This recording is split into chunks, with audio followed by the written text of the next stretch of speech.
La nature et la révélation témoignent de concert en faveur de l'amour de Dieu. Notre Père céleste est l'auteur de la vie, de la sagesse et de la joie. Contempler les merveilles de la nature, constater leur parfaite adaptation aux besoins et au bien-être, non seulement de l'homme, mais aussi de tout être vivant. Le soleil et la pluie qui égayent et rafraîchissent la terre, les montagnes, les mers, les plaines, tout nous parle de l'amour du Créateur. C'est Dieu qui subvient aux besoins de toutes les créatures.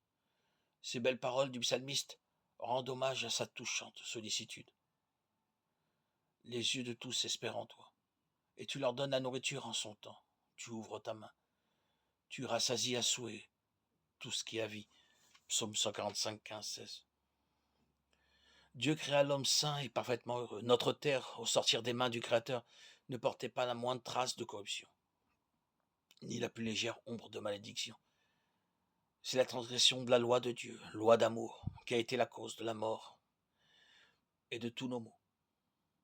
Néanmoins, l'amour divin se manifeste au sein même de la souffrance. Il est écrit qu'à cause de l'homme, le sol fut maudit. Genèse 3,17.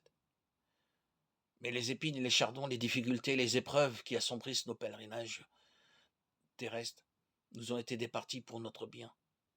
Tu les as fait entrer dans le plan d'éducation qu'il a conçu pour nous relever de l'état de dégradation et de ruine dans lequel le péché nous a plongés. D'ailleurs,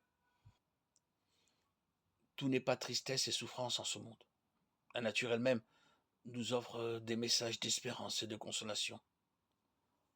On voit des fleurs s'épanouir sur les chardons et des roses éclore sur les épines. Dieu est amour.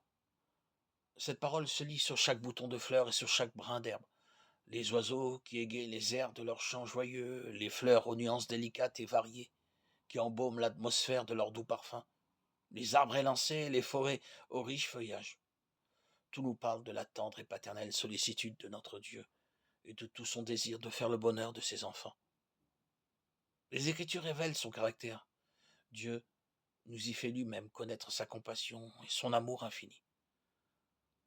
Quand Moïse lui adressa cette requête, fais-moi voir ta gloire, l'Éternel lui répondit, je ferai passer devant toi toute ma bonté. Exode 33, 18, 19.